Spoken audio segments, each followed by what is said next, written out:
హరి ఓం. Hit TV ప్రేక్షకులకు శుభాభివందనములు.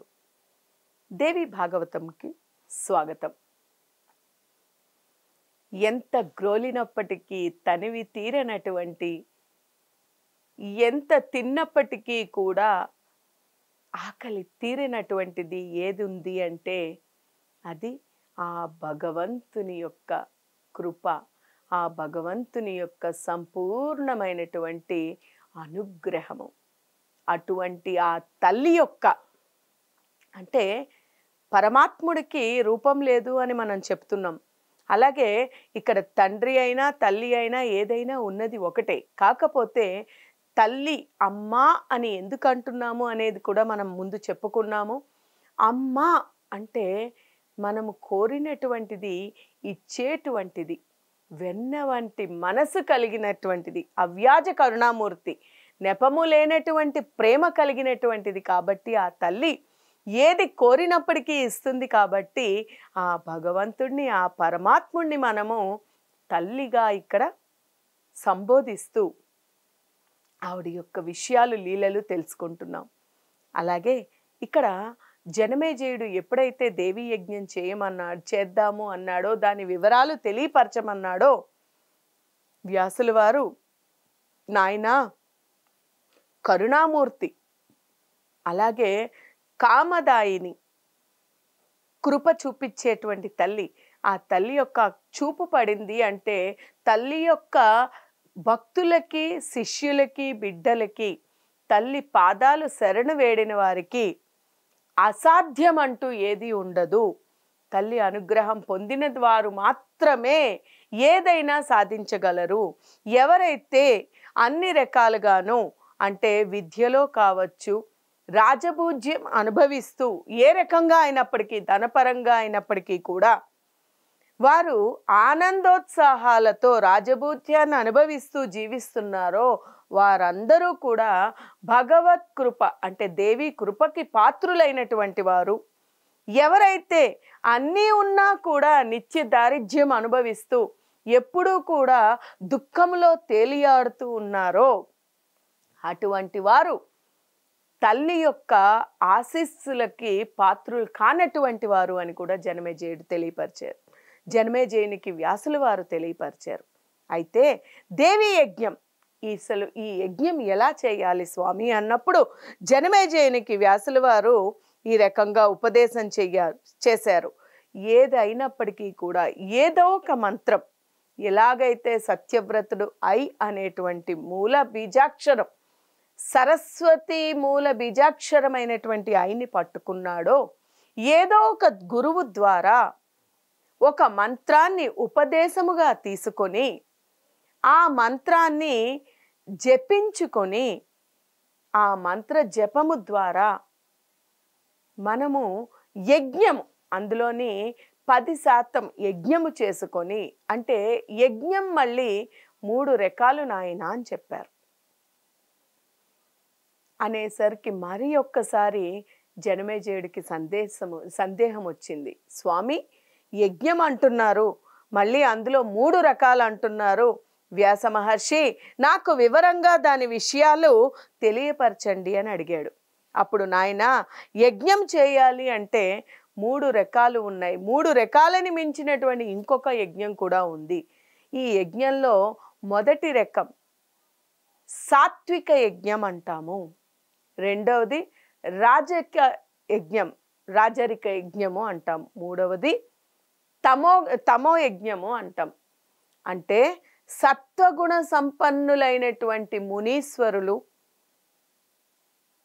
దేవతలు, ఇటువంటి వారందరూ కూడా అందరి క్షేమము కోసము సాత్విక ఆహారము తీసుకుంటూ ధర్మబద్ధమైనటువంటి, నీతిబద్ధముగా వచ్చినటువంటి ద్రవ్యాన్ని తీసుకొని ఆ ద్రవ్యముతోని స్వార్థపూరితముగా కాకుండా లోక కళ్యాణార్థంగా నలుగురు మేలు కోసం చేసేటువంటి యజ్ఞం ఏదైతే ఉందో అది సాత్విక యజ్ఞం నాయనా. ఈ యజ్ఞాన్ని కేవలము మునివర్యులు, తపస్సులు, వీరు సాధు పుంగవులు వీరు చేస్తూ ఉంటారు. ఎందుకంటే లోక కళ్యాణం కోసం చేసేటువంటి యజ్ఞం. ఇందులోని వాడేటువంటి ద్రవ్యము కావచ్చు, ఇందులోని మంత్ర జపాలు కావచ్చు, ఏవైనప్పటికీ కూడా సత్వగుణముగాను ఉంటాయి. ఖచ్చితంగా ఎటువంటి లోపము లేకుండా నిజమైనటువంటి సత్వగుణముతోని చేసినటువంటి యజ్ఞము యొక్క ఫలితము తక్షణమే ఫలిస్తుంది అని చెప్పారు. ఇక సత్వయజ్ఞం గురించి తెలుసుకున్నాం. రాజరిక యజ్ఞం రజోగుణ సంపన్నముతో కూడుకున్నది. అటువంటిది రాజులు, ఎక్కువ శాతం రాజులు, వైశ్యులు చేస్తూ ఉంటారు. అంటే ఇక్కడ కులాలు అని కులాలని ఎత్తుతున్నాము అని కాదు. పాలన చేయాలి అంటే రజోగుణం అంటే ఏంటంటే క్రియారూపంలో వచ్చేటువంటిది. ఈ క్రియ చేయాలి అంటే ఎప్పుడైనా కూడా నేను సత్వగుణంగా మౌనంగా ఉంటాను అన్నా, నేను కేవలము తపోశక్తితోని తపస్సు ఉంటాను అంటే ఒక్కొక్కసారి కుదరకపోతుంది. శిక్షించాల్సిన సమయంలో శిక్షించాల్సి వస్తుంది, పాలించాల్సినటువంటి సమయంలో పాలించాల్సి వస్తుంది, చెప్పవలసినటువంటి సమయంలో చెప్పాల్సి వస్తుంది. అంటే ఒక రాజుగా అంటే ఒకటి నడపాలి అంటే కనుక ఆ యొక్క రాజ్యాన్ని నడపడానికి అన్ని రకాలుగాను కలిసి ఉండాలి. దానికి కేవలం రజోగుణం లేకపోతే, అంటే సత్వగుణంతో కూడుకున్నటువంటి రజోగుణం లేకపోతే కనుక రాజుగా ఆయన పాలన చేయలేడు. అందుకోసమనే ఆ రాజులు పాలన చేసుకోవడం కోసం రజోగుణ సంపన్నులుగా ఉంటూ ఉంటారు. వారు రాజరిక యజ్ఞం చేస్తూ ఉంటారు. అంటే రజోగుణంతో కూడుకున్నటువంటి యజ్ఞం.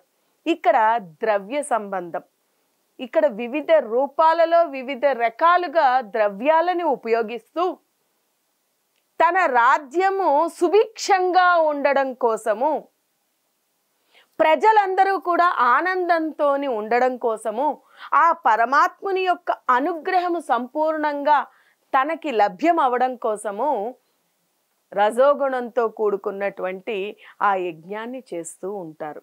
ఇక్కడ తన కోరికలు, వాంఛలు తీరాలి. మనం ఇందాక చెప్పుకున్నట్టే సత్వగుణంలోని పరమాత్ముని అనుగ్రహం కోసం మనం చేస్తున్నాము. ఎప్పుడూ కూడా ఇక అంతా నువ్వే, అన్నిటా నువ్వే, సర్వం నీవే అన్నప్పుడు మన గురించి మనకు అనేటువంటిది ఏది ఉండదు. ఎప్పుడూ కూడా లోకల్ పరోపకారార్థం ఇదం శరీరం అన్నారు పెద్దలు. అంటే దాని అర్థం ఏంటంటే ఎప్పుడూ కూడా మునివర్యులు కావచ్చు, మునీశ్వరులు, అలాగే సాధు పుంగవులు అందరూ కూడా, వీరందరూ కూడా లోక కళ్యాణం కోసమే, తమ కోసం తాము ఏమీ కూడా లేదు. అంటే పట్టు పాన్ పైన ఒకటే, అలాగే బురద గుంటైనా ఒకటే, ముళ్ళ పరుపైనా కూడా ఒకటే, ఇవన్నీ సమానంగానే స్వీకరించగలుగుతారు. కానీ ఈ లోకంలోని ప్రజల కోసము, భక్తుల కోసము, తన యొక్క శిష్యులు ఆనందంగా ఉండాలి, వారు కోరుకున్నటువంటి వారి కోరికలు తీరాలి అని సత్వగుణంతో కూడుకుని చేస్తారు. కాబట్టి అక్కడ ద్రవ్యంతో కానీ దేంతోని పని లేదు, కేవలము మంత్ర ప్రభావము. ఆ మంత్రాన్ని ఉచ్చరించేటప్పుడు సరి అయినటువంటి రీతిలోని ఉచ్చరించి మంత్రోచ్చరణ చేసి ఆ యజ్ఞం చేసినట్టయితే తక్షణ ఫలితం దొరుకుతుంది. కానీ ఇక్కడ ఈ రజోగుణంతో చేసినటువంటి యజ్ఞం ఏదైతే ఉందో దానికి ద్రవ్యం చాలా అవసరం. ఈ ద్రవ్యం లభించాలి అంటే ఈ ద్రవ్యము మనకి తెలియకుండానే మనము తీసుకువస్తే మనకి అది సాత్వికంగా వచ్చి, అంటే ధర్మబద్ధంగా రావచ్చు. నలుగురు కలిసి ఆ ద్రవ్యాన్ని ఇచ్చినప్పుడు, ఒక నలుగురు ఎవరైనా ద్రవ్యం ఇచ్చేటప్పుడు అది అధర్మముగా ఏమాత్రమైనా వచ్చినట్టయితే, అంటే లభించి యజ్ఞానికి సమకూరినటువంటి ఆ వస్తువులలోని పొరపాటున కానీ గ్రహపాటున కానీ మనకి అధర్మపరమైనటువంటి, అలాగే ఒకరిని బాధించి కనుక తెచ్చినటువంటి ధనం కానీ వస్తువు కానీ ఏదైనా అక్కడ ఉన్నట్టయితే దాని యొక్క ప్రభావము కూడా విపరీతానికి దారితీస్తుంది అని తెలియపరిచారు. కానీ కోరికలు తీరాలి అంటే, వాంఛలు తీరాలి అంటే ఈ యొక్క రాజరిక యజ్ఞం చేస్తాం. ఇక తమో గుణంతో కూడుకున్న యజ్ఞం, తమో యజ్ఞం అంటే మనం చూస్తూ ఉంటాం ఈ రోజులలోని ఎక్కువ శాతం అమ్మవారు ఎప్పుడు చెప్పలేదండి, ఒక జీవిని నీ యొక్క కోరిక తీరడానికి లేకపోతే నీకు మంచి జరగడానికి ఒక ప్రాణిని హతం చేయమని అమ్మ చెప్పలే. అమ్మ కోరలేదు ఎప్పుడు. అమ్మ ఎప్పుడూ సాత్వికంగానే ఉంటుంది. సత్వగుణ సంపన్నులకే ఎక్కువగా ప్రాధాన్యత ఇస్తూ ఉంటుంది. దీన్ని తమో గుణం అంటారు. అంటే బలులు ఇచ్చేయడము, బలులు ఇస్తున్నాము అనడము. బలి అమ్మకి బలియా? అమ్మ ఎప్పుడూ కూడా జీవహింస కోరదు. ఇది తెలియక జనులందరూ కూడా అక్కడ అమ్మవారిని ఉగ్ర రూపంలోనే, ఆ తల్లికి మనము ఉగ్ర రూపంలో ఉంది కాబట్టి ఖచ్చితంగా బలి ఇవ్వాలి అంటే ఒక మూఢ నమ్మకముతో కూడినటువంటి ఈ యొక్క అపోహతోని ఆ జగజ్జననిని అసలైనటువంటి దైవత్వాన్ని తెలుసుకోకుండా కేవలము అంటే ఎప్పుడైతే ఈ పాంచభౌతికమైనటువంటి దేహము దాలుస్తారో, అందుకనే మాధవుడే మానవుడై పుట్టిన తప్పవు తిప్పలు అన్నారు. ఇక్కడ మనం చేసేటువంటి ఈ తమోగుణ రూపంలోని మనము బలులు అవి ఇస్తున్నాము అంటే గ్రామ దేవతలుగా వాళ్ళు అక్కడ వెలిసి, అంటే వారు పడినటువంటి కష్టం కావచ్చు, ఆ సమయంలోని వాళ్ళు గ్రామాన్ని ఉద్ధరించడానికి, ఆ యొక్క కుటుంబాన్ని ఉద్ధరించడానికి ఆ జగజ్జనని ఆ రూపంలో అక్కడికి వచ్చి ఆవిడ అక్కడ రక్షకురాలుగా, అంటే గ్రామ రక్షణ కోసము ఆ గ్రామాన్ని కాపాడుతూ ఉండేటువంటి దానిగా అక్కడ ఉండడంతో అటువంటి ఆ తల్లిని మనం ఏమి చేస్తున్నాము, పాంచభౌతిక దేహం దాల్చింది కాబట్టి ఆ తల్లిని, ఆ రూపాన్ని, అంటే సాకార రూపంగా ఉన్న వారికి ఇక్కడ ఇది చాలా జాగ్రత్తగా గుర్తుపెట్టుకోవాలి. అయినప్పటికీ కూడా ఆ తల్లి చెప్పలేదు. కానీ ఇప్పుడు మనం ఒకటి అలవాటు చేసామంటే ఎప్పుడైనా అదే కోరుతారు. అందుకనే ఎప్పుడూ కూడా మనం ఇందాక చెప్పుకున్నట్టు ఒకసారి ఒకటి చేసి ఇంకోసారి ఇంకొకటి చేస్తే విపరీతాలకి దారితీస్తుంది.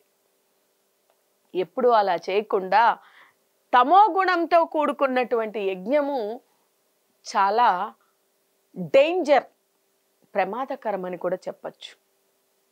ఎందుకంటే ఎప్పుడైతే ఈ తమో గుణంతో మనం యజ్ఞాలు చేస్తున్నామో, ఈ రకమైనటువంటి అంటే చేయకూడనటువంటి, కోరకూడనటువంటి ఆ యొక్క కోరికలతోని ఒకరిని హింసాపూరితంగా చేస్తున్నామో, చేసినటువంటి యజ్ఞానికి యజ్ఞం చేశారు కాబట్టి ఆ ఫలం వస్తుంది.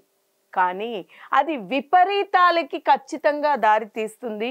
విపరీతాలకి దారి తీసి ఇబ్బందుల పాలే ఎక్కువ అవుతూ ఉంటారు. అందువల్ల అటువంటివి చేయడానికి మాత్రము ప్రయత్నించకండి. భగవంతుని యొక్క అనుగ్రహం పొందడానికి తమో గుణంతో కూడుకున్నటువంటి దాంతోనే అవుతుంది, లభ్యం అవుతుంది అనేటువంటిది భ్రమ. ఆ భ్రమని తొలగించుకొని ఈ రోజులలో ఎక్కువ అలా చేస్తున్నారు. తాంత్రికం అంటున్నారు. సరి అయినటువంటి రీతిలో వెళ్ళి చేసుకుంటే, ధర్మబద్ధంగా చేసుకుంటే దాని ఫలితం మనకి ధర్మంగా లభిస్తుంది. కానీ అలా చేయకుండా చేసినట్టయితే ఇబ్బందుల పాలవుతాం. దయచేసి అది గుర్తు పెట్టుకోండి. అలాగే వీటన్నిటికీ 3 గుణాలు, త్రిగుణాలకి అతీతంగా చేసేటువంటిది మానస యజ్ఞం. అసలు ఈ మానస యజ్ఞం ఏమిటి, ఎలా చేయాలి అనేటువంటిది, దాని అర్థం ఏంటి, అంతరార్థం ఏమిటి అనేటువంటిది మనము రాబోయే ఎపిసోడ్లో తెలుసుకుందాము. హరి ఓం తత్సత్.